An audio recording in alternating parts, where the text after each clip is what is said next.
Welcome to the Montana Broadcasters Association Greater Montana Foundation debate for United States Senator. I'm Cam Maxwell. Thanks for coming. I'm President and CEO of Desert Mountain Broadcasting here in Montana. We're in Billings, Bozeman, and Butte, and we're all very excited to be here. Mr. Sheehy, Senator Tester, thank you. It's my pleasure to introduce our candidates for today's debate. U.S. Senator Jon Tester is a third-generation Montana farmer, a proud grandfather, a former school teacher who has deep roots in hard work, responsibility, and accountability. Jon ran for and was elected to the Montana Senate in 1998. In 2005, Jon's colleagues chose him to serve as Montana Senate President. The people of Montana then selected Jon to the United States Senate in 2006. They voted to send him back in 2012 and then again in 2018. Jon and his wife Charla still farm the same land near the town of Big Sandy, Montana, that was homesteaded by Jon's grandparents in 1912. Mr. Tim Sheehy is a graduate of the Naval Academy class of 2008. He graduated from the U.S. Army Ranger School. Tim was commissioned into the U.S. Navy and completed SEAL training. In 2014, Mr. Sheehy founded Bridger Aerospace and its sister company, Ascent Vision Technologies. Bridger Aerospace is a major Montana employer, having created over 200 Montana jobs, and is one of only a few publicly traded companies in Montana. Mr. Sheehy and his wife Carmen are raising their 4 children on their cattle ranch near Bozeman. The format for today will be a direct question to the candidate from one of our panelists. The candidate will have 90 seconds to answer, followed by a 60-second rebuttal from the second candidate. And then the first candidate will have a final 30 seconds to respond to the rebuttal. Each candidate will have 2 minutes for an opening statement. At the conclusion of the debate, each candidate will have 2 minutes for a closing statement. A random drawing decided the order of today's debate. Senator Tester will go first with opening and closing statements and receive the first question. Our panelists for today all represent Montana broadcast radio and television stations. Laurel Staples is the evening news anchor for NBC Montana. Jonathan Ambarian is senior political reporter for Montana Television Network. Stuart Davis is the news director for the Montana Radio Company at KCAP in Helena. And Ben Weinman is an evening news anchor for Nonstop Local News, Coles Montana Media Company. So we start with Senator Tester and his 2-minute opening statement. Well, I want to thank you, Cam, and I want to thank the Montana Broadcasters Association for hosting this debate and for Fairmont for providing the facility. This is a very important election coming up. Montana's values are on the line. I have the distinct honor and privilege, my wife and I, farming the land that my grandparents homesteaded, that my parents took over in the 40s and that Charla and I took over in the late 70s. This family farm helped my grandparents raise their children, and my parents raised myself and my 2 brothers, and has helped Charla and I raise our kids. It's been great because Montana happens to be the greatest state in the country. But the bottom line is Montana is changing. We're seeing a lot of folks come into the state, rich folks, that want to try to buy our state, to try to change it into something it's not. Montana's always been a state where your word is your bond and a handshake means something and that the truth matters. Unfortunately, many of these folks are coming in, they're buying big ranches. They're locking people off of not only that ranch, but the public lands around it. And that's not what Montana's about. Montana's about truth, honesty, and being able to raise your family in a way that you can be proud, to develop a work ethic, to be able to send them off to college, to be able to have them come back and be able to live in a state that happens to be the greatest state because of the people that live here. I'm Jon Tester. I'm running for the United States Senate so I can fight for Montana to keep the Montana we all know and love. Thank you, Senator Tester. Mr. Sheehy, your 2-minute opening statement, please.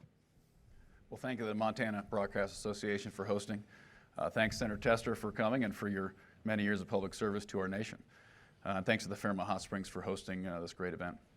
When I was 18, I joined the military. I met my wife in the military, and when we joined at that time, there was no question we were going to war. It wasn't a if, it was a when. And we fought in our nation's longest war. And it was a long fight. It was a tough fight. We lost lots of friends. I've been wounded in combat. My wife's brothers served as well. It's a family business these days, the military is. Fathers will serve, sons will serve, even grandchildren will serve at the same time. And you learn a lot in military service. You learn the power and the greatness of this nation. You also learn the incredible, solemn responsibility you have as a leader when you're entrusted with other people's lives.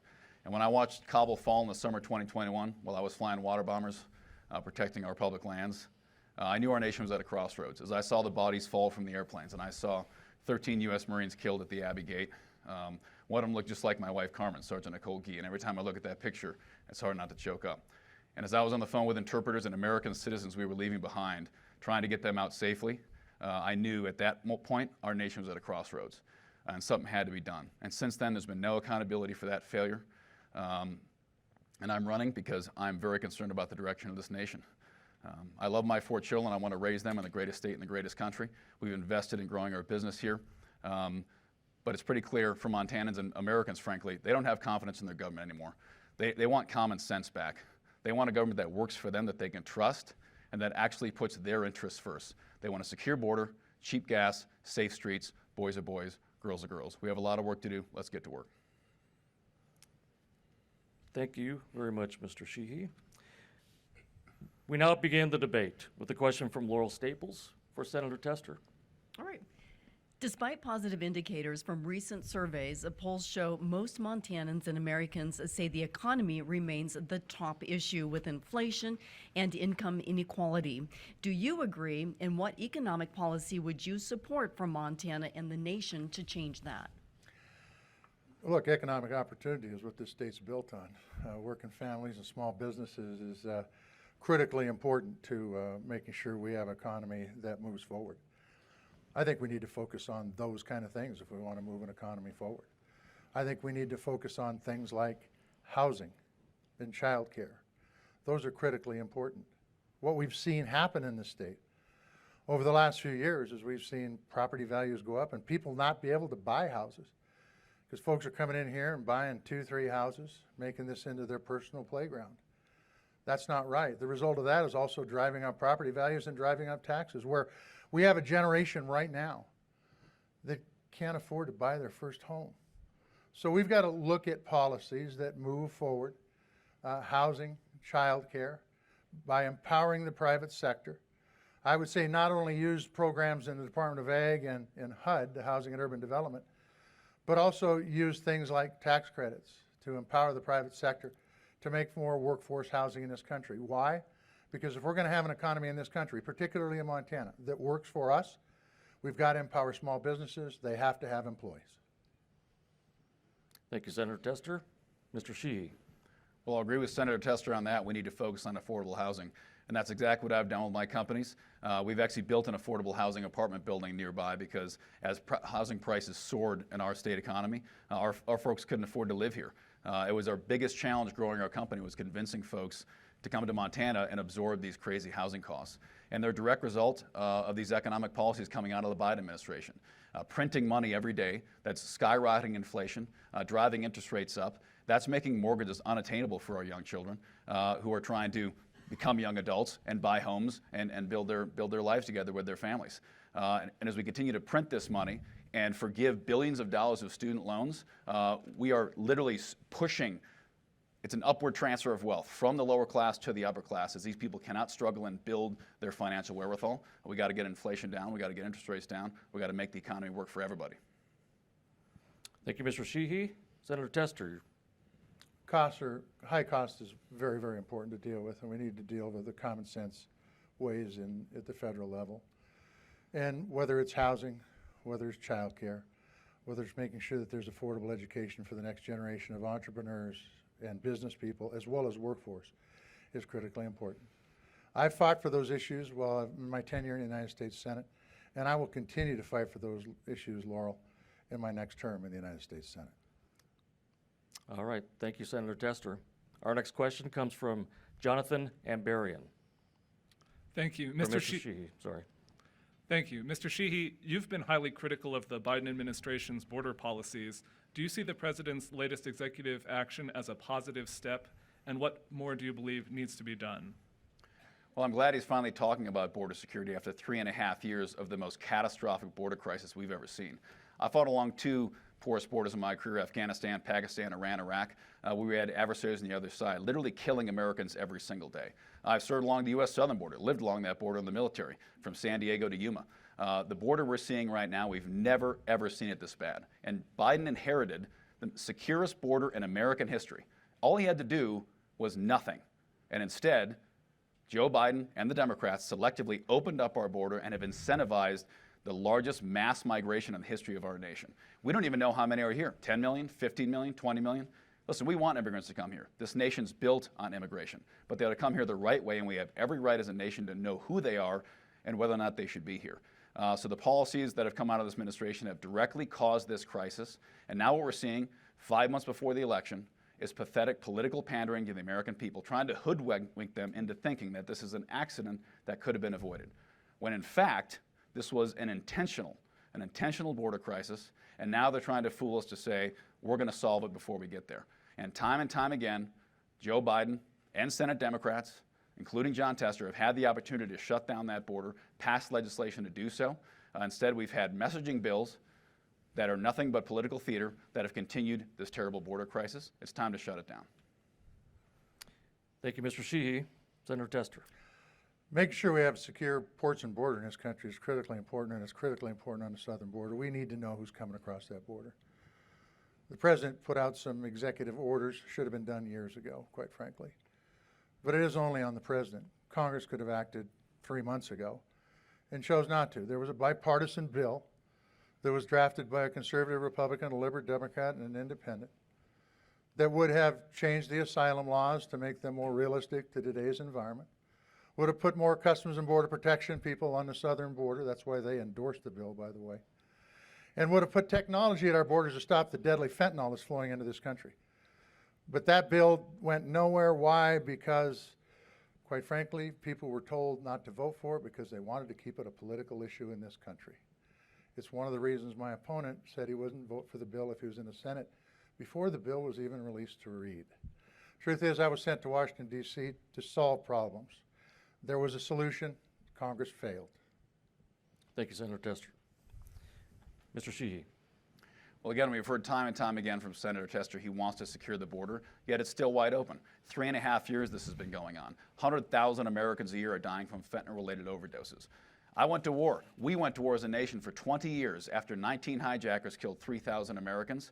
Now we have 100,000 dying a year with an intentional invasion of our country, and we're doing nothing about it. It's about time we stop playing politics with the border, stop trying to pass messaging bills, and we actually seal the border and protect Americans. We have to put our citizens first. We have to put our border first before we secure the rest of the world's borders. Okay, thank you very much, Mr. Sheehy. Next question comes from Stuart Davis for Senator Tester. In April, you, along with 78 of your Senate colleagues, passed a $95 billion foreign aid package with $61 billion earmarked for Ukraine and its ongoing war with Russia. Why do you feel supporting Ukraine is important, and are you in favor of future aid to Ukraine? Thank you for the question. Vladimir Putin unnecessarily invaded a country next door to him that wanted to be democracy. They wanted to be like us. Those are Zelensky's words, not mine. We want to be like you guys. All you have to do is read your history to find out that we had people like Putin in previous parts of this world that created situations that resulted in World War II. I think it's important we support democracies. I think it's important we support Ukraine. And remember this, Stuart. China, Russia, North Korea, Iran, they're all connected. All those conflicts are connected, whether you're talking the Indo-Pacific or whether you're talking Ukraine or whether you're talking Israel. And the bottom line is that we need to support those folks. And by the way, most of the money that was in that Ukraine package was spent right here and invested in manufacturing in this country for weapons to be sent over to Ukraine so they could fight the war. It is critically important, if we're going to be the leader of democracy in this world, that we continue to support democracies around this world that want to be like us. If we fail in this, this country has changed in a way that I've never seen in my lifetime. We cannot fail. Democracy is the best form of government, and we need to support it throughout the world. We are the world leader. Thank you, Senator Tester. Mr. Sheehy. Well, we do have to support free nations and we have to support democracy. And I hope Ukraine wins. But the reality is, while we have a wide open border and Americans are dying every single day, we don't have the wherewithal to fight Israel's war with Hamas, protect South Korea from North Korea, protect Taiwan from China, protect Ukraine from Russia, and protect all of Western Europe and secure the globe's seas, which we've been doing for 100 years. The entire world depends on a strong America. I support Ukraine's right to independence. I even lost a former SEAL teammate over there, Daniel Swift. I've donated thousands of my own dollars to equip American freedom fighters with medical equipment and protective gear so they can come home. But the reality is, Europe has had 80 years to rebuild their defense industrial complex since World War II. We have single-handedly, with sometimes 4 or 5% GDP spending, held up Western Europe's security bubble for them as they spend 0.5 or 1% GDP. We've been warning them for over a decade. You need to stand up and protect your own sphere of influence. You should build your own militaries because we cannot be counted on to protect the entire world any longer. And when we're looking down the barrel of $35 trillion of debt, a wide open border, and threats all over the world from Taiwan to Korea to Iran to Russia, at some point they need to step up and take care of their own problem. We can support them, and I do, but it's a slap in the face to Americans to be sending billions, hundreds of billions of dollars to secure another country's border when ours is wide open. That's not common sense. Thank you, Mr. Sheehy. Senator Tester. What we saw Vladimir Putin do to Ukraine is unacceptable. As a nation, we cannot allow that to happen. That's why I voted for funding for Ukraine, for Israel, and for the Indo-Pacific. Look, China wants to replace us as the economic power and military power in this world. It is important to note that before Tim Sheehy ran for this office, he wanted to put troops in Ukraine. After he decided to run for this office, now he would have said he would have voted against funding for Ukraine. Big change. In me, you've got somebody who's going to support democracy around the world by supporting countries who want to be democratic. Thank you, Senator Tester. Our next question comes from Ben Weinman and is for Mr. Sheehy. Sticking with foreign policy, Mr. Sheehy, you've said America should support Israel with, quote, unconditional support. When does unconditional support need to be questioned or potentially changed? Well, thanks for the question, Ben. And obviously, the Middle East is a very complicated environment. I've been in 93 countries in my life. I've fought in most of those countries around Israel. I've been to Israel, worked alongside our Israeli intelligence military allies. The truth is, the word unique truly applies to Israel. I mean, that state exists as the sole place in the world that Jews, who've been the most oppressed people in the history of mankind, can actually call their homeland and actually exist without fear of being exterminated every day. That's a unique responsibility, and obviously America has a key hand in that because we helped, along with the British, to ensure that state can endure for the last 80 years. We have an obligation to continue making sure they can endure, and that's what unconditional means.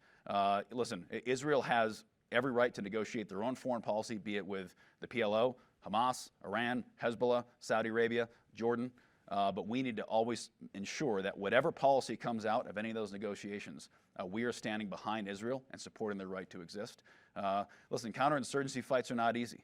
I've been there. I've done that. When you have civilians mixed in with the enemy, when you have them using human shields every day, the scrutiny that the Israeli military is being put under right now is completely unfair. Nobody wants civilians to die in battle. I've been there. I've had to pull dead kids out of buildings. It's a terrible thing. But you have to, at some point, execute the objective. And when they are under constant attack from all sides, from an entire region that wants them to cease to exist, to hold them to a body cam standard of police officers like we're doing now is completely unfair to those brave warriors who are defending their families. It's also unfair to the nation of Israel. So we need to stand behind them completely at all times. And the biggest thing we can do for Israel is stop giving billions of dollars to Iran, which is what's been going on through the Obama administration, through the Biden administration. They've literally been writing billions of dollars of checks to Iran. Much of that money has been used to fire rockets at Israel and, frankly, kill American troops. You know, this friend of mine right here, Ben Tiffner, I carried him off the plane in Dover in a box and handed him to his family because he was cut in half by an Iranian EFP. We need to stop giving Iran the billions of dollars that they so desperately want to kill Americans and kill Israelis. Thank you, Mr. Sheehy. Senator Tester. Strong Israel is critically important, and it's good for the United States. Israel is in a tough part of the world. They're a democracy. They've been a long-time ally, probably the best ally we've had, short of maybe Canada.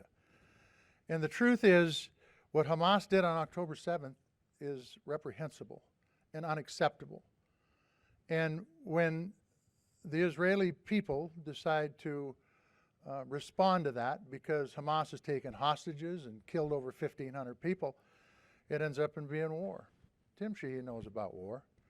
The fact is, it's never pretty. It's never cosmetically clean.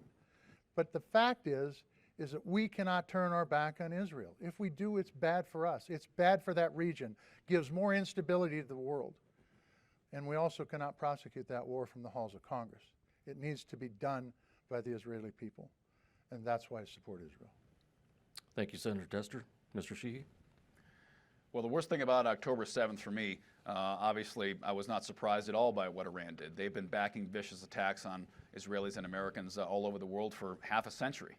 What surprised me was what happened right here in America. The anti-Semitism we're seeing on our college campuses, the disgusting protests we're seeing in support of Hamas, killing Jews from the river to the sea. It's absolutely disgusting what we're seeing here. From our institutes of higher learning to the halls of government. We're even seeing sitting office holders demonstrating with these pro-terrorist protesters that are burning American flags and calling for death to the Jews. That's been a shocking awakening for me, and I think for a lot of Americans, that anti-Semitism is still very strong in our country. Thank you, Mr. Sheehy. Our next question comes from Jonathan Ambarian. It's for Senator Tester. Thank you. Senator Tester, you've said that you have concerns about how the Biden administration's policies will affect coal and energy production in Montana. What can you do to make a change in that pattern of policy? First of all, affordable energy is critically important. I think moving forward in this world economy we live in, ye who has affordable energy is going to have a tremendous advantage in making sure that their economies are robust. I am an all-the-above energy person, truly an all-the-above energy person. I've encouraged more oil and gas development in this country, and what has resulted in is last year this country produced more oil and gas than ever before in this country's history. That's a good thing. I also encourage renewable energy. Why? Because I think the more energy we can put into the marketplace, the more it'll help drive down costs. And I think that is a plus. Some of the regulations that have come out of the Biden administration on energy are totally unacceptable, and I've pushed back on those regulations. And currently I'm pushing back on regulations that the EPA has put out that wants to shut down a coal plant in Colstrip, the only coal plant in the country that's impacted by those regulations. But the bottom line is, he doesn't listen to me enough. He needs to. He needs to understand that energy is really important, especially in a rural state like Montana, where distance is such a big deal, and where we're at a northern latitude, where cold weather impacts battery technology in a real negative way. So I'm going to continue to fight for conventional energy and renewable energy as much as we possibly can produce moving forward. Why? Because I think it's really important for this country's economic future. Thank you, Senator Tester. Mr. Sheehy. The bottom line is American energy is the bedrock of our economy. Every household, I was just happened to be in Montana Resources the other day, had a privilege of seeing the mining operation. You know, they're one of the, if not the largest consumer of electricity in Montana. Most of the equipment operating that facility is electric. If Colstrip goes under and power prices increase anymore, there's a possibility the mine can no longer make things pencil. That's going to be terrible for the state's economy and obviously for the Butte Deer Lodge area. What we have to focus on is producing as affordable energy as possible for all Americans. We're at gas prices double what they were when President Trump was in office. The war on American energy is real. We're seeing EV mandates that are trying to take away your pickup truck and put you in a Yaris. We're seeing regulations being rolled out that literally, through the Green New Deal, thanks to Biden's radical EPA, that are going to shut down Colstrip, driving up energy costs for Montana all across the state. We need to unleash American energy. We need to make America a net energy exporter. We need to put us on sound, firm footing in our energy sector so our companies don't have to wonder if when the next administration comes in, they're going to take away their licenses to drill and make cheap energy for Americans. Thank you, Mr. Sheehy. Senator Tester. As I said before, energy is critically important. Whether you're a working family or a small businessman or even a big business person, bottom line is you use energy every day and it's got to be affordable. It's going to be what helps power this economy moving forward. I truly need to think we need to push as many options as possible. We're a natural resource state. Push those options. We actually are pretty darn good at renewable energy too. push those options and continue to maximize more energy in the marketplace, and it'll help drive down costs. Thank you, Senator Tester. Our next question comes from Stuart Davis, and it's for Mr. Sheehy. For generations, homeownership has been a part of the American dream. However, that dream is no longer a reality for many. As inventory and affordability has dwindled, what can be done to improve the housing crisis? Well, thanks for the question, Stuart, and absolutely. I mean, the American home is the American dream. That's the bedrock of many families' finances. And what we've seen in states like California, where building regulations become so strict, costs go up.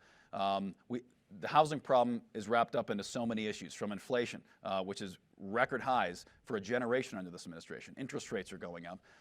Also, we have a trades shortage. You know, we've told 3 generations of young men if they grow up to work with their hands, they're a failure. Instead, you know, they should go to college and get a degree in gender studies. We don't have enough diesel mechanics, welders, pipe fitters, electricians, carpenters. The skills that built our economy, we don't have enough of them anymore because we've shut down the trade schools. And we're forgiving $7 billion of student loans again. You know, diesel mechanics and cops and firefighters are paying for those loans now. It's ridiculous. You know, kids on Harvard campus are protesting a death to the Jews. Meanwhile, their student loans are being paid for by hardworking Montanans. So we need more tradesmen that can actually build our homes. We have to unleash the timber industry. We used to have 36 timber mills in Montana, now we have 5. I know a little bit about our forests because I fight wildfires for a living. Our forests are so mismanaged, we can't get cheap timber out of Montana to build homes in Montana. We're buying it from other countries. And regulation. Our local governments, our city governments, our county governments have to be incentivizing cheap housing so people can actually afford to live in the communities they live in. And right now we're seeing a crisis across Montana and frankly across the country in that regard. We need to have pro-housing, pro-business, pro-development policies so that all American families can achieve the American dream. All right. Thank you, Mr. Sheehy. Senator Tester. Yeah, affordable housing is critically important on all sorts of fronts. We have a generation of young people right now that are entering the workforce that can't afford to buy a home, can't afford to enter into that American dream that we've known for generations. We've got companies that want to hire people. There's no place for them to live, and they're losing them in the state of Montana. There's a lot of things we can do at the federal level, and I've went over some of them already in this debate, and we need to do it. But we also need to be realistic about what's caused this problem. We've had a lot of folks move into this state, a lot of folks with thick wallets, a lot of folks that drive up the cost of housing. And quite frankly, it's resulted in unaffordability in housing. And I would just tell you, on the housing front, Tim Sheehy is not the solution, he's part of the problem. We need to work together to make it so that businesses can hire people and they have a place to live. We need to work together to make sure the next generation of young people, right now, can afford to buy a home. Thank you, Senator Tester. Mr. Sheehy. Well, you heard it again. If you come here from out of state, you're part of the problem. If you're not from here, John Tester doesn't think your voice matters, apparently. Creating jobs in this state was an honor for me to do, and creating affordable housing, literally building affordable housing from scratch so our employees could afford to live in our state, was a priority for me and my company, and we've done that. We have to cut red tape. We have to increase access to trade school skills, and we need to focus on vocational education for our kids. And the most important thing, we got to get inflation down. We have to get the dollar strong. We have to make sure American families can afford to fill their gas tank, buy their groceries, and buy a home. Thank you, Mr. Sheehy. Our next question is from Ben Weinman. It's for Senator Tester. Senator Tester, why is this race so important on a national scale? And with the spotlight that's going to be put on Montana over the next few months, how do you focus on Montana and Montanans? I'll answer the second part of that question first. I focus on Montanans by, number one, being a farmer.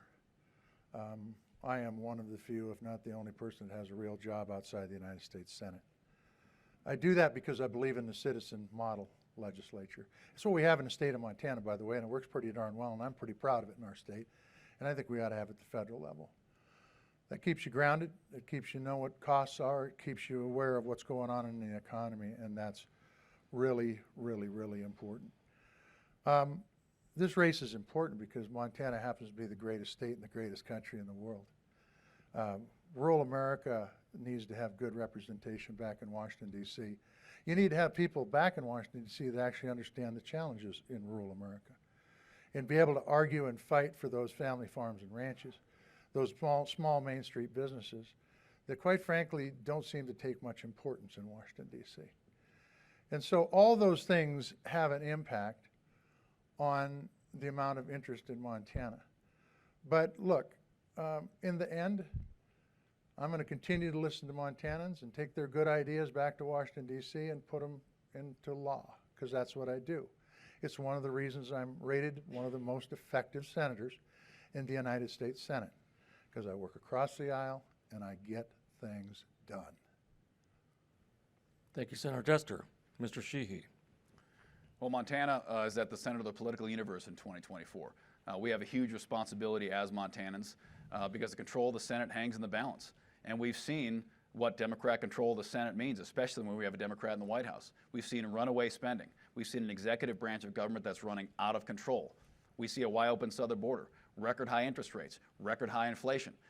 And Jon Tester supported Biden's agenda 95% of the time. F-rated from the NRA, 100% Planned Parenthood. You know, these are just facts. That this agenda coming out of this White House has been empowered by the Democrat-controlled Senate and primarily by a deciding vote that could have stopped so many of these bills, but 95% of the time supported them. Jon Tester and I can both be good men who want the best for the future. We can also disagree on how that should be achieved. And right now, Democrat control of the White House and the Senate has led our nation to the worst condition we've been in 40 years. We've got an economy that's on its knees. We've got foreign policy crises all over the world that we can't even hope to begin to address right now. It's time for a change in leadership. America's not heading in the right direction. Montana has a chance to do it. Thank you, Mr. Sheehy. Senator Tester. We're able to do some good things. An infrastructure bill that's biggest investment in infrastructure since the Eisenhower administration. Something that's been talked about my entire life and never been done. To make sure every road, bridge, people are wired with broadband, electrical transmission grid is up to 21st century standards. Things like the PACT Act, which deals with toxic exposure for our veterans, never been passed. If you want to say I'm deciding to vote to defeat that, I think it would be a bad decision. Things like the CHIPS and Science Act that brings jobs back here from China. Those are just a few of the things that I've voted on and we've gotten done. Thank you, Senator Tester. Our next question comes from Laurel Staples. It's for Mr. Sheehy. China continues to grow into a larger security threat with balloons spotted over the country, including right here in Montana, along with dire warnings of a major cyber attack. How do you believe the nation should respond? Well, thanks, Laurel, and that's a very important question for our entire generation. You know, I served in the Pacific region as a SEAL and was privileged to be a mini submarine pilot conducting operations throughout that region and learned firsthand the lengths to which China is willing to go to push its agenda on the rest of the world. They are literally building islands to take over the South China Sea. They are using submersibles, spacecraft. They are constantly tracking our aircraft in real time. They have spies outside of every single one of our bases, and they're infiltrating our entire technology to where no one can walk around without a piece of Chinese microchip somewhere in their phone, their headset, their car, their cameras. They have been waging a multi-generational effort against us, and we're now just awakening to that. And a lot of our politicians wear that on their shoulders because they've been asleep at the wheel and they have not properly addressed this Chinese threat that's been coming for decades on end. What we need to do is reshore our economy, make sure we're investing in American businesses first. Montana has a great opportunity to do that. I built an electronics manufacturing company here in Montana with almost no supply chain dependence on China. We went all the way to Tasmania for a supplier so we wouldn't have to buy Chinese equipment. We have to incentivize American business to do business here with American labor, with American jobs. Getting our economy as decoupled from Chinese dependence as possible is important. And finally, we got to invest in our military. Our Navy's on its knees right now. We have the lowest naval readiness and Air Force readiness we've had in generations. We can't fill the ranks of our military. So if and when China does move, right now we are not ready to defend ourselves and our allies throughout the Pacific. We have to focus on re-energizing our military-industrial complex, and we have to focus on our economy, putting America first. Thank you, Mr. Sheehy. Senator Tester. China is a pacing threat to this country. There's no doubt argument about that. They want to replace us both economically and military as the world leader. We need to fight back. As defense chair, I've tried to put as many dollars as possible to buy equipment, not only for the Navy, but the Air Force, the Army, and particularly in space, I might add, to be able to fend off the Chinese threat because it's real and it's coming, and we've got to deter it from happening. If we don't, it's a big problem. But let's look at the facts. When it came to investing money into the Indo-Pacific and a bill that was asked about just a bit ago, included money for Ukraine and Israel, Tim said no. He wouldn't have voted for that bill had he been in the Senate. If you're going to ramp up against China, you have to have the resources to do that. That's what that bill was for. Thank God it passed. That's why I voted for it. But maybe the most disturbing thing is, once again, Tim Sheehy owns stock in a company that was controlled by the Chinese Communist Party. I don't know anybody else in the world that's done that. He has. Thank you, Senator Tester. Mr. Sheehy. Well, you've taken plenty of Chinese lobbyist cash, too. So the reality is China is moving against us in every possible way, from cyber to our economy to our military. And John Tester's chairmanship of the Defense Appropriations Committee and Joe Biden's stewardship in the White House has led to the lowest military readiness in a generation. We've focused on DEI and ESG in our military instead of making sure we are training warfighters. I know a little bit about that, and I'm proud to be married to a Marine, so I'm fully supportive of women in uniform. But guess what? They will pass the same standards as the rest of us. We're at our lowest recruiting levels in a generation. We don't have enough planes, ships, or submarines. We are not ready to face China, and that's Joe Biden and John Tester's fault. Thank you, Mr. Sheehy. Our next question comes from Stuart Davis. It's for Senator Tester. The political divide in our country is as deep as it's been in 160 years. Hyper-partisan entrenchment by our elected leaders is also leading many to feel Congress is broken. What do you feel can be done to bring both sides of the aisle together for more engagement and compromise? Montanans want people to work together. Look, when my grandfather built his barn when he was homesteading, it was just starting out, it was all grass. The neighbors came together and built the barn. Big hip roof barn still exists today. When we needed a medical hospital in Big Sandy, Montana, some 50 years after my grandfather homesteaded that land, the community came together and built that hospital. That's what Montanans expect. They expect their elected officials to go back to Washington, D.C. and work together with other people, regardless of political persuasions. I have been declared as, awarded as, credit, whatever you want to say, is one of the most bipartisan senators in the United States Senate. I'm also, as I said before, one of the most effective senators in the United States Senate. The reason I'm the most effective is because I'll work with anybody who'll work with me. Let's focus on what we agree on, not what we disagree on. And quite honestly, there are countries, China, Russia, North Korea, Iran, that are using the internet to divide us. And people listen to that garbage. And they continue to divide. Why? Because they think it's politically opportune for them. The fact is, this country was built by people working together. It will continue to be the greatest country that's ever existed on earth by people working together. I take that example to Washington, D.C. to try to make D.C. look a little bit more like Montana. Thank you, Senator Tester. Mr. Sheehy.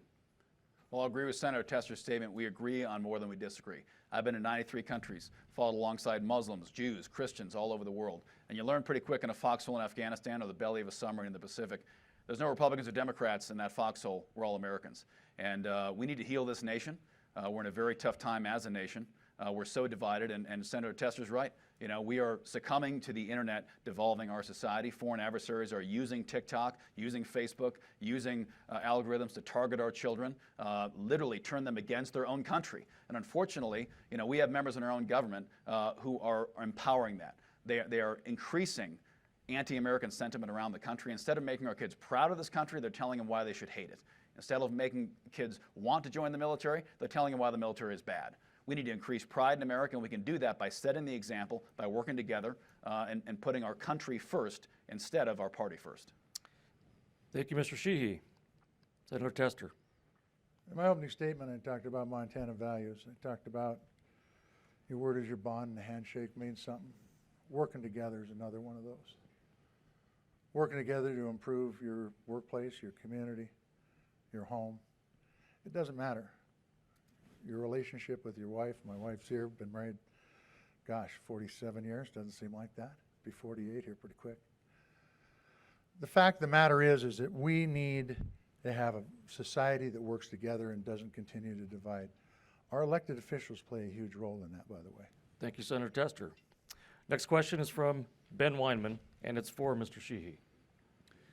Mr. Sheehy, most Montanans seem hesitant to embrace tourism, embrace outsiders. Is that territorialism that Montanans show actually hurt Montana or help Montana? Well, listen, you know, Montana values, I wasn't lucky enough to be born here and raised here. You know, in the military, we move around a lot. Lived all over the country, both coasts. As I said, most of the time I had a residence in the U.S. I was actually overseas. So My wife and I decided to raise our children here, build our business here, and Montana is a very special place. It's the best state in the country, best state in the best country in the world. I haven't been to all the countries, but I'm almost there. And we are so lucky to be Montanans, just like we're lucky to be Americans. But of course, the history of the American West is characterized by newcomers. It's characterized by expansion. And reading some of the first-person history of our state, the settlers in the 1890s didn't like the settlers that came in 1902, and the guys who were here in 1902 didn't like the guys that came here in 1912, and so on and so forth. I think that's a theme. And of course, the natives didn't like any of us when we got here. So I think there's always going to be a period of adjustment. Change is the only constant in this world. But I think holding our Montana values strong, tourism is a part of our economy. That's never going to go away. But making sure that when tourists come here and how we manage our state is ensuring that when they come here, they're respecting our values, they're respecting our public lands, and we don't turn Montana into California or New York or Texas. We keep it Montana. Thank you, Mr. Sheehy. Senator Tester. Well, tourism is critically important for the state of Montana, its economy. It pumps billions and billions of dollars and creates tens of thousands of jobs in our state. It's very, very important, and we need to continue to encourage people to come and see the beautiful areas of our state and everything our state has to offer. I think where the challenge begins is when people kind of move to our state and want to change our state, want to make it into something where they came from. And the state is under pressure on that. We see it every day as Montanans. Those of us who have lived here our whole lives understand that Montana has been changing, particularly the last 10 years, in ways that oftentimes we don't like.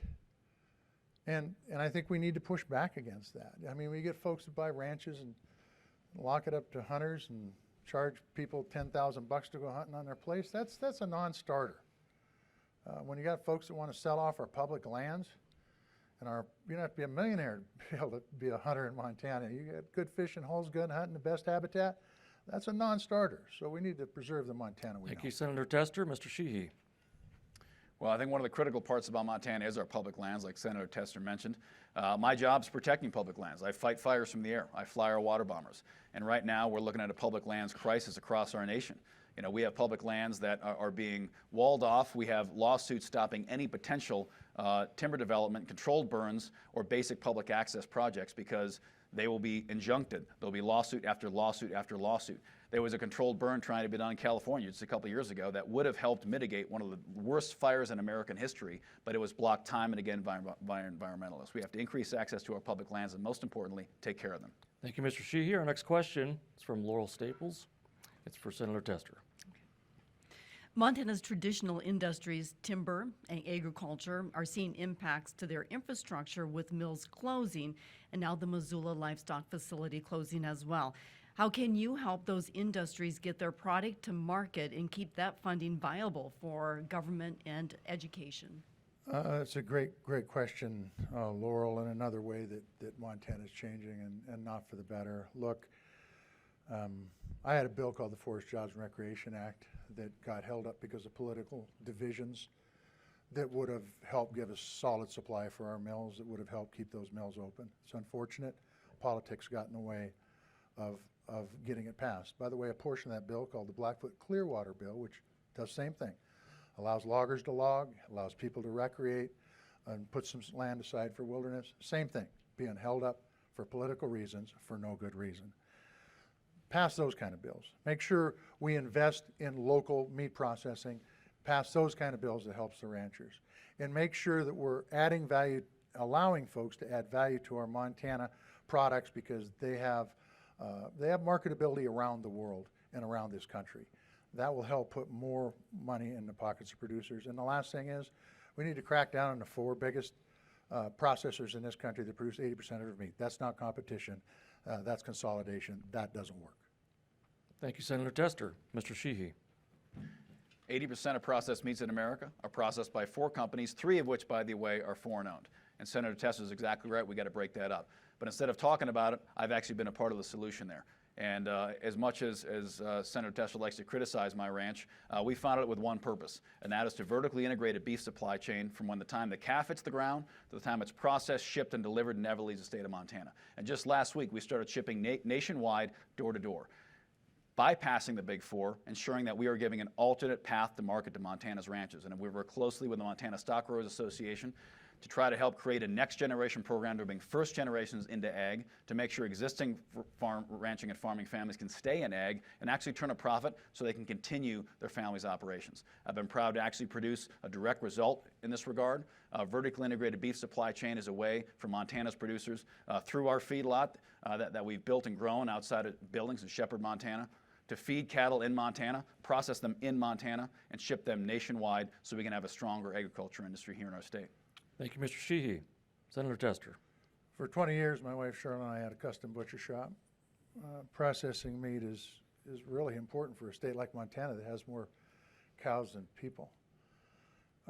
The investments that have been made by the federal government, I might add, in some of these small butcher shops is really money in the bank. It will help ranchers add value to their bottom line, and it will help consumers purchase more affordable, in this case, meat. We need to take those kind of principles and move them forward, whether it's a special investigator in the Department of Ag to enforce the Packers and Stockyards Act or other things. Thank you, Senator Tester.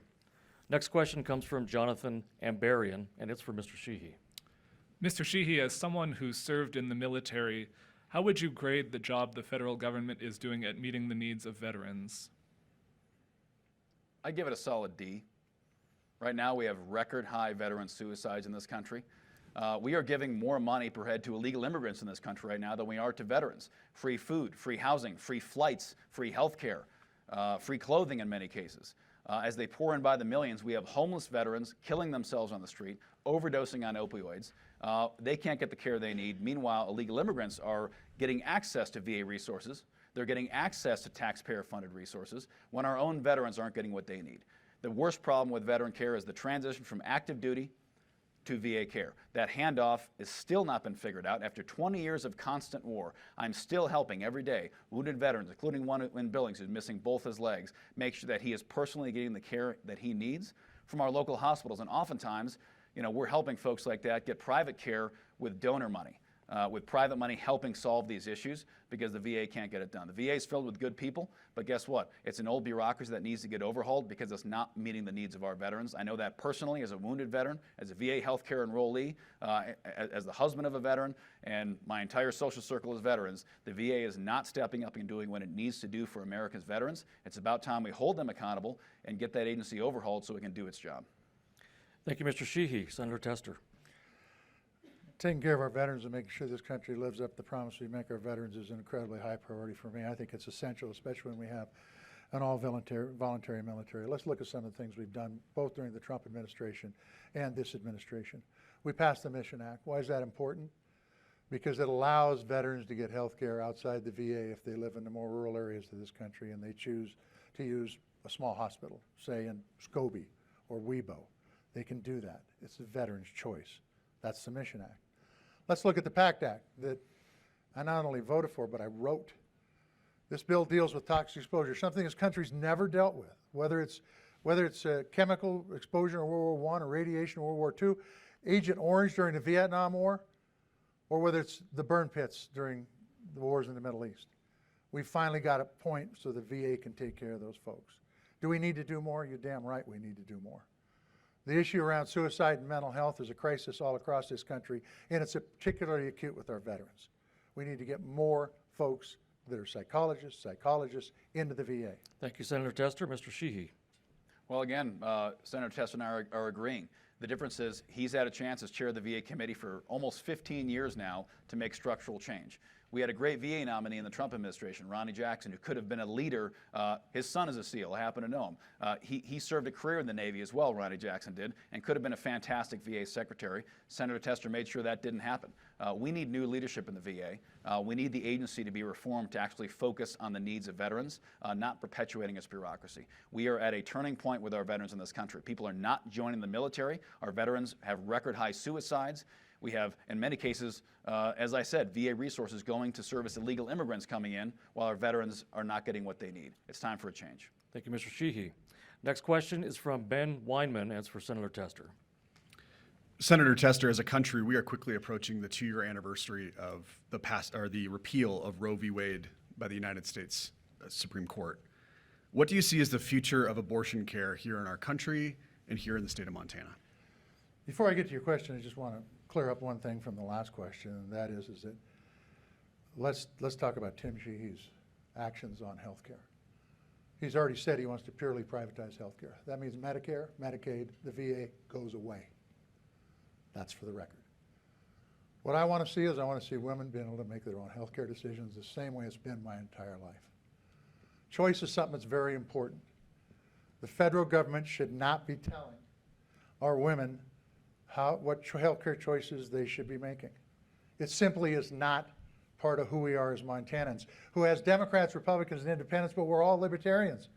We don't want the federal government telling us to do anything. And the bottom line, this is not a decision that should be made by politicians or bureaucrats or judges. This is a decision that should be made by the woman and her family in consultation with her minister and her doctor. That's who should be making these decisions. This freedom is on the line this election. And if you think for a minute there aren't folks out there that want to take away their woman's right to choose, you're wrong. What I want to see is I want to see Roe reinstated, the same way it worked for 50 years in my lifetime. Thank you, Senator Tester. Mr. Sheehy. Again, common sense. We need to apply common sense to all problems, and the vast majority of Montanans and Americans do not want abortion paid for by the taxpayers up to and including the moment of birth. Elective abortions up to and including the moment of birth. Healthy 9-month-old baby killed at the moment of birth. That's what Jon Tester and the Democrats have voted for. That's what they've put on the table time and again in the Women's Health Care Act, is elective abortions paid for by the taxpayer up to and including the moment of birth. That's barbaric. That's what China and North Korea do for population control. I'll always protect the 3 rights for women: rape, incest, life of the mother. And at some point, the life of the baby does matter. At some point, when the baby's viable, when it can feel pain, when it can come out of the womb and be a healthy child to grow and become our next generation, that baby has rights too. And we have to have common sense protections for the baby's life as well. Thank you, Mr. Sheehy. Senator Tester. Tim, this is too important of an issue to play politics with. For you to say that we're killing babies at 40 weeks is total BS. The bottom line is nobody's talking about government taxpayer payment for abortions. What we're talking about is who makes the decision. Do you want a politician or a bureaucrat or a judge to make the decision? If you do, vote for him. If you want the woman to make the decision, vote for me. Senator Tester, thank you. Next question comes from Laurel Staples. It's for Mr. Sheehy. All right, Mr. Sheehy. Our jails and detention centers in Montana and the nation crowded with people struggling with mental illness. How will you address the issue, increase resources and staffing, and speed up the process of getting the Montana State Hospital in Warm Springs revamped? Well, thanks for the question, Laurel. And obviously, as a combat veteran, as part of a generation of combat veterans, who we carried the largest combat burden of any recent generation. You know, we didn't do one deployment, we went back again and again and again and again and again. Many of us served 5, 6, 10, 12 tours in combat, all volunteer over and over again. Never has a war fallen on such a small population. And as a result, we're seeing mental health crises coming from our veterans, which is tragic, and I've been part of that. I've experienced it myself. We've seen a deinstitutionalization of our mental health care system, not just in Montana, but nationally. We've had a medical industry that's been over-consolidated, especially in the last 20 years, as we see big pharma and massive hospital chains focusing on what's profitable instead of oftentimes what the community needs. And obviously mental health is not very profitable, because lots of times there's not operations and drugs and devices that are sold through it, and it's a very hard problem to solve and it's hard to quantify. So we need to reinvest in our local mental health facilities. You know, Galen's just down the road. As a matter of fact, you know, I used to use those facilities for training in the SEALs. We go to these abandoned mental hospitals and use them for urban combat. The reality is it's a tragedy. They've been closed and shut down and are withering away. We need to reinvigorate those and make sure that states nationwide, but especially the state of Montana, who has a unique mental health situation with as widespread as our rural population is, we are able to provide mental health services to all of our residents, regardless of income. Thank you, Mr. Sheehy. Senator Tester. Laurel, mental health is a critically important issue. Look, Montana ranks first or second in suicides in this country every year. Whether you're just a regular person or a veteran or a farmer suicide rates are, I think, 2.5 times higher than regular folks. We've got to figure out ways to solve the problem. And I think it revolves around a couple things. Access. When you're in crisis, to be able to either pick up the phone or have the broadband, to be able to get a hold of somebody that can help you. We're a rural state, long ways away from psychiatrists, psychologists, and we don't have enough of them in the state. Getting residency slots so we can have more folks train here so they'll stay in here. Really, really important. And that applies to the private sector, that applies to our small community hospitals, that applies to the VA. But the bottom line is we have to develop the infrastructure and then take away all the criticism. If you have a mental health problem, don't put a stigma on it. It can be fixed. We need to let people know that so they can go out and get help when they need help. Thank you, Senator Tester. Mr. Sheehy. Well, again, we have to reinvest in mental health infrastructure. And as Senator Tester said, destigmatizing the issues.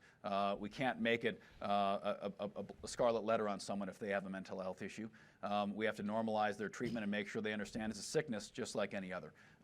So we have to reinvigorate our mental health treatment. Again, I've personally experienced that through myself as a veteran and many of my combat veterans as well, friends of mine. We have to reinvigorate our mental health infrastructure. And that's going to happen largely at the state level, but we can help with block grants and support from the federal level to ensure that happens. Thank you, Mr. Sheehy. Our next and final question, we're very happy to be able to get the 15th question in. It comes from Jonathan Ambarian, and it's for Senator Tester. Senator Tester, as school districts deal with the increasing cost of education, does there need to be a change in the role the federal government plays in funding education? I think, look, public education is critically important to me. I'm a product of public education, and it's what's built this democracy. Make no mistake about it. It is critically important for our state, our small towns, the folks who want to privatize public education, close those small towns down. That's not what will help rural America grow. The bottom line is the federal government needs to fund the program that they've mandated, and that's special ed, IDEA. That would be a great help to a lot of these school districts.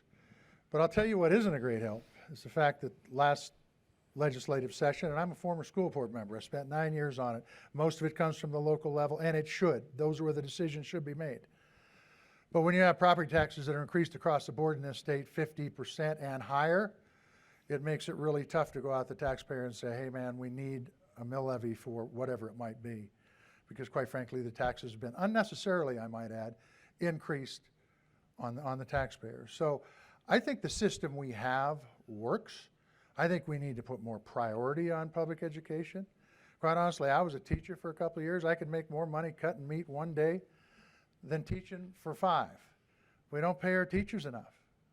And that's important too. We need the best of the best in the classroom. But as far as the federal government taking over funding for our local school districts, I don't think that would be a positive thing for our rural districts across Montana.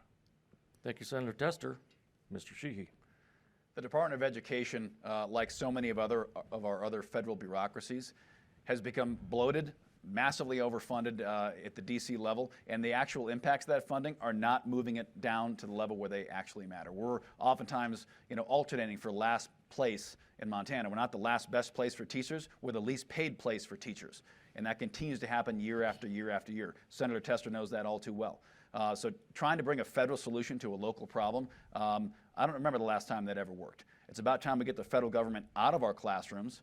Our classrooms, our curriculum, our education should start with the family, should start with our community, not from DC. And the Department of Education has not been a part of the solution, they're part of the problem. We've had underpaid teachers for a generation, and the DOE has not solved that problem yet. It's about time, instead of pouring money into federal DOE bureaucracy, we bring it back to our local communities where they can actually have a bigger impact on our community's education. Thank you, Mr. Sheehy. Senator Tester. Public education is the foundation of our democracy. It is the foundation of our businesses. We need to pay attention to what's going on right now in the state of Montana when it comes to public education, because it's one of the things that could change the state for the worst in a big, big way. The federal government shouldn't be dealing with this. I came out of the state legislature. The legislature has tools. And quite frankly, they need to empower local government, particularly those local school boards, city councils, county commissioners, to do the right thing. Thank you, Senator Tester. Now we come to the final minutes of today's debate and the closing statements. We got an extra question in, so we're going to have to limit our Closing statements to 1 minute, if both candidates are okay with that. We can do that. 1 minute. Senator Tester. Well, Cam, thank you. Thank the Montana Broadcasters Association. I want to thank everybody who is watching this debate at home and listening to it on the radio. Debates are really important. They're an opportunity to hear unscripted how candidates feel about issues that impact our great state of Montana. This election is really important.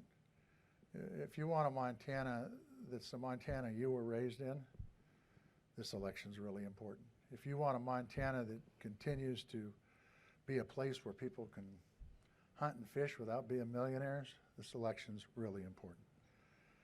If you want a Montana where you can raise your kids and your kids can raise their kids and your grandkids can raise their kids just like my grandparents and parents did for me, then this election is really important. I'm John Tester, candidate for the United States Senate, and I'd appreciate your vote in November. Senator Tester, thank you. Mr. Sheehy, your 1 minute closing statement. Thank you, Cam, and thanks to Senator Tester for coming and Montana Broadcasters Association. It's very important to have debates. We can actually talk about policy instead of the endless TV commercials that Montanans are being subjected to that are scripted and usually filled with lies. They can actually see the candidates, have a good, honest discussion with each other about the issues that are most important to Montanans. Right now, our nation's at a crossroads. We are facing an array of threats that we have never seen as a country before. I'm an optimist. You have to be an optimist to jump out of a plane at night into enemy territory. You have to be an optimist to start a company from scratch in your barn. And I believe we can solve these problems that America's facing. But it's going to take a new generation of leaders to do it. We cannot keep having more of the same. We cannot keep sending the same politicians back into office over and over and over again and expecting different results. Record high deficit, wide open border, foreign policy crises all over the world, record inflation. We have to solve these problems. We need serious people to solve them. It's going to take a new generation of leaders to do it. I humbly ask for your vote. Thank you. Mr. Sheehy, thank you. Senator Tester, thank you for joining us today to help inform and educate the voters of Montana. I'd also like to thank our panelists for asking questions of importance on issues that affect Montanans. The Greater Montana Foundation, Montana Broadcasters Association, hope you found today's discussion informative, and thank you for joining us today. Senator Tester.